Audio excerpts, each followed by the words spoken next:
وبه نستعين وهو خير ناصر ومعين وصلى الله على سيدنا مولانا بالقاسم محمد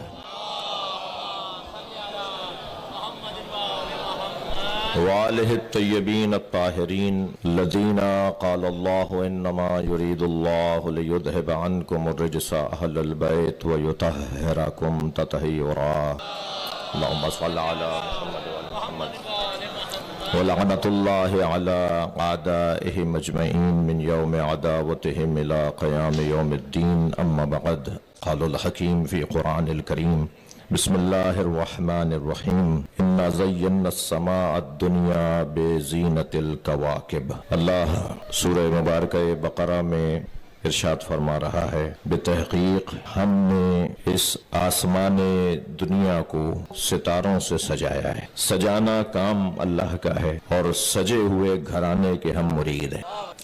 یا علی زینک اللہ فی الدنیا بالزہد وحب المساکین، مولا نبی مولا علی سے فرما رہے ہیں یا علی، اللہ نے تمہیں دو چیزوں سے سجا کے بھیجا ہے، تمہیں دنیا میں زاہد بنایا ہے اور مسکینوں سے پیار کرنے والا بنایا ہے۔ یہ اللہ کا کام ہے سجانا، اور ذوق، سجاوٹ، شوق، فناوری، خلاقیت، نوآوری، تزئین، آرائش، خوبصورتی، سلیقہ مندی، جس کو اگر میں ایک لفظ میں کہوں تو اہتمام۔ یہ جو اہتمام ہے یہ جتنا بڑھتا چلا جاتا ہے اتنا ہی مقصد روشن ہوتا چلا جاتا ہے۔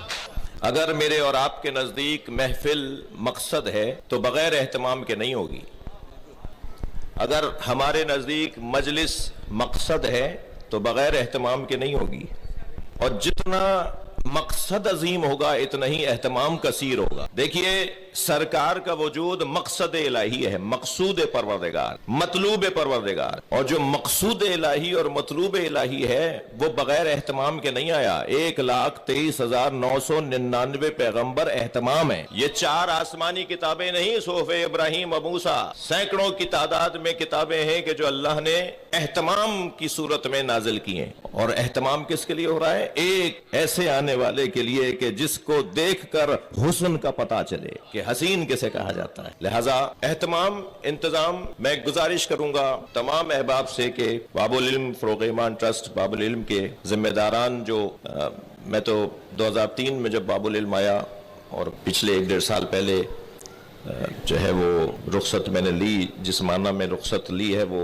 آپ کو پتہ ہے کس معنی میں رخصت لی ہے، یعنی گھر خالی کیا میں نے۔ تو اس 17-18 سال کے دورانیے میں اور اس کے بعد اب تک، یعنی اب مسلسل جو اس ٹرسٹ کی خوبی ہے، جو اس کے اندر ایک امتیازی کیفیت، وہ اہتمام کی ہے، انتظام کی ہے، سجاوٹ کی ہے، خوبصورتی کی ہے۔ یہاں آپ کو کوئی ٹیشو پیپر پڑا ہوا نہیں ملے گا، یہاں کوئی، مجھے معاف کیجیے گا، ہاتھ جوڑ کے کہہ رہا ہوں، ہمارے ہاں پان کی پیکس اور پتہ نہیں کیا کیا، نہ جانے کیا کیا چیزیں امام بارگاہوں میں رستہ چلتے ہوئے، یہاں کوئی آپ کو ٹائل ٹوٹا ہوا نہیں ملے گا، یہاں کوئی بلب فیوز نہیں ملے گا، یہاں کے کارپیٹ گندے نہیں ملیں گے آپ کو۔ یہ کیوں ہے؟ یہ ذوق ہے، شوق ہے، یہ اہتمام ہے، یہ توجہ ہے۔ اور اگر آپ کو متوجہ کرنا ہے، راغب کرنا ہے تو اہتمام بڑھانا پڑے گا۔ میرے عزیزو، میں آج کی اس یقیناً بہت طویل گفتگو مطلوب مقصد نہیں ہے، لیکن اس تقریب میں تمام اداروں کو، کیونکہ پوری دنیا سن رہی ہے اس وقت محفل کو، پوری دنیا کے تمام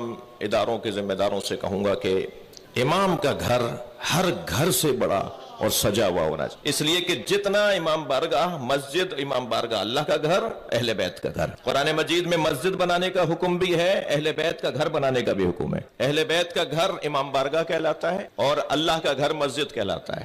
لہذا قرآن میں من یعمر مساجد اللہ من آمن باللہ والیوم الآخر اگر ہے تو فی بیوت اذن اللہ ان ترفع ویذکر فیہا اسمہ ویسبح لہ فیہا بالغدو والآصال بھی ہے، یعنی جہاں مسجد بنانے کا اللہ نے حکم دیا ہے وہاں امام بارگاہ بنانے کا۔ یہ آیت کیا ہے؟ سورہ نور کی آیت۔ حکم الہی یہ ہے کہ ان گھروں کو تعمیر کرو، ان گھروں کی تعظیم کرو جن گھروں میں صبح شام اللہ کا ذکر ہوتا ہے اور اس کی تسبیح ہوتی ہے۔ جب یہ آیت نازل ہوئی تو صحابہ اکرام بیٹھے تھے، یا رسول اللہ وہ گھر کون سے ہیں جن گھروں میں صبح شام اللہ کی تسبیح ہوتی ہے؟ اور اللہ حکم دے رہا ہے ان گھروں کو بناؤ، ان گھروں کو تعمیر کرو، ان گھروں کو سجاؤ، ان گھروں میں اپنے گھروں سے زیادہ اچھی چیزیں لگاؤ۔ وہ گھر کس کے گھر ہیں؟ سرکار نے فرمایا بیوت الانبیاء وہ انبیاء کے گھر ہیں، مسجد نہیں، بیوت الانبیاء وہ انبیاء کے گھر ہیں۔ بات پوری ہو گئی تھی، آیت نازل ہوئی، تفسیر سامنے آ گئی، سوال ہوا، جواب آ گیا، لیکن ایک وہاں بیٹھے ہوئے ایک اور شخص نے آواز دے کر، ایک صحابی نے آواز دے کر کہا ہذا المکان منہا، یہ علی و بطول کا گھر ان میں سے ہے۔ تو جیسے ہی انہوں نے کہا نا کہ ہذا المکان منہا، یہ آپ نے کہا نا بیوت الانبیاء نبیوں کے گھر ہیں جنہیں اللہ نے بنانے کا حکم دیا ہے، تو فوراً سوال کیا یہ علی و بطول کا گھر ان میں سے ہے؟ اب سوال تو سوال، جواب سنیے۔ ایک مرتبہ بے ساختہ نبی نے فرمایا نعم من افاضلہا، یہ ان سب سے افضل ہے جی۔ لہذا اہل بیت کا گھر شان سے بننا چاہیے، جس شان سے اللہ کا گھر بننا چاہیے، اللہ ہی کہہ رہا ہے اسی شان سے میرے اہل بیت کا گھر بھی بناؤ۔ آل اللہ ہے اہل بیت، ان کا گھر شان سے ہونا چاہیے۔ میں نے بات اپنے مضمون پر مکمل کی۔ باب العلم فروغ ایمان ٹرسٹ باب العلم کی انتظامیہ نے اور ان کے رفقا نے، اور اس امر میں جو ابھی میرے عزیز جی جوہر بھائی ظفر عسکری تو ہیں ہی، وہ تو میں جعفری صاحب تشریف فرمائے اور سارے ٹرسٹیز تشریف فرمائے ہیں، مگر جن دوستوں نے اس کار خیر میں ان سے محبت کا اظہار کیا، عظیم المحسن سوسخان آپ نے نام سنا؟ کس نے سنا ان کی سوسخانی کو؟ اچھا بزرگوں نے۔ عظیم المحسن صاحب کے یہ نواسے ہیں، یہ عظیم المحسن صاحب کی فیملی ہے، یہ جو اس وقت جوہر بھائی اور ماسٹر احسن اور خلیق چشتی اور اس فیملی کے جتنے بھی مرحومین ہیں ان سب کی مغفرت کے لیے، فروغ ایمان ٹرسٹ کے تمام ٹرسٹیز کی توفیقات میں اضافے کے لیے، اور ظفر بھائی ایک جملہ میرا دل کہہ رہا ہے، ظفر عسکری نقوی صاحب ایک جملہ میرا دل کہہ رہا ہے کہ آپ سے کہہ دوں کہ شاباش، ایسے ہی شان سے کام ہونا چاہیے، ایسے ہی چمکتا ہوا دمکتا ہوا اہل بیت کا گھر ہونا چاہیے۔ اور مجھ سے ایک جوان پوچھ رہا تھا کہ جب امام ظہور فرمائیں گے تو کہاں آئیں گے، کہاں ٹھہریں گے؟ تو میں نے کہا ان کے اپنے گھر بنے ہوئے ہیں، وہ امام بارگاہ میں ٹھہریں گے۔ ہر شہر میں جو امام بارگاہ ہے وہ امام زمانہ کا ہی تو گھر ہے، حسین کے وارث کا گھر ہے جی۔ مورث جو ہے اس کا وارث امام زمانہ ہے۔ آپ سب کو آج کی اس رات میں، آج کے اس دن میں، کل آنے والے دن میں جو اہل بیت کے گھر میں خوشی آئی ہے اس کی مبارک ہو۔ اور ڈاکٹر جاوید منظر صاحب سے اجازت کے بعد 2-4 شعر بھی سنانا چاہوں گا۔ جشن میں شرکت نہیں ممکن مقدر کے بغیر، جشن میں شرکت نہیں ممکن مقدر کے بغیر، آ غدیری ذوق لے کر بغض حیدر کے بغیر۔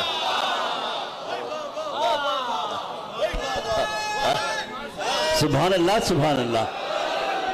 غدیری ذوق لے کر بغض حیدر کے بغیر، شیخ جی ہم سے نہ ہوگی دشمن حیدر کی بات، شیخ جی ہم سے نہ ہوگی دشمن حیدر کی بات، آئے ہو دنیا میں کیا تم کاسے سر کے بغیر، آئے ہو دنیا میں کیا تم کاسے سر کے بغیر، کچھ نہیں اسلام کی تاریخ میں اس کے سوا، سجدہ شبیر اور ایک تیغ حیدر کے بغیر۔ آپ کی توجہات اور چاہوں گا، میں شعر چھوڑ رہا ہوں۔ مطمئن ہو جا علی کو اپنا مولا مان کر، بھائی تھوڑی گردن ہلا دو بھائی، شعر سن رہے ہو۔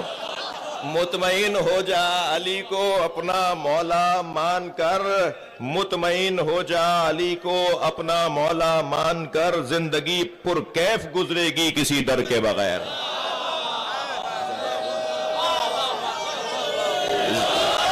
زندگی پر کیف گزرے گی کسی ڈر کے بغیر۔ اور توجہ چاہوں گا اس شعر کے اوپر کہ دشمن مولا کے آگے جو لیا نام علی، دشمن مولا کے آگے، توجہ دوسرے مصرے پر کہ دشمن مولا کے آگے جو لیا نام علی، کاٹ دی شہرگ بھی اس کی ہم نے خنجر کے بغیر۔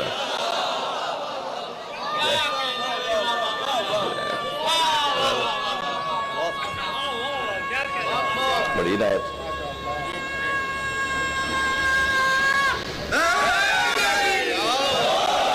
اور ابھی جو کچھ سیاسی حالات گزرے اس میں ہمارے والے تو ہمیشہ جب دشمن ہمیں کچھ یاد کرتا ہے نا تو پھر ہمارے والے کہتے ہیں کام ٹھیک کیا ہے، ورنہ جب تک دشمن کی طرف سے گالی گلوچ نہیں آتی نا شہنشاہ حسین نقوی اور اس ٹائپ کے لوگوں پر، تو ہمارے والے لگے ہوئے ہوتے ہیں۔ تو کل پرسوں سے جب سے دشمن نے گالیاں دینا شروع کی ہیں تو ہمارے والے کہہ رہے ہیں ٹھیک کام کیا ہے، ورنہ اس سے پہلے مجھے ذبح کر رہے تھے۔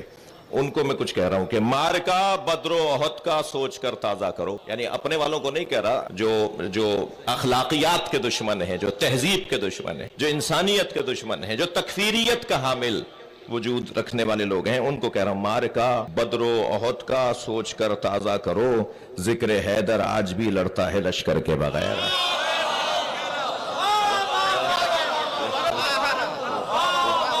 مارکا یہ جو تم نے پھر دوبارہ سے چھیڑ چھاڑ فرقہ واریت شروع کر دی ہے.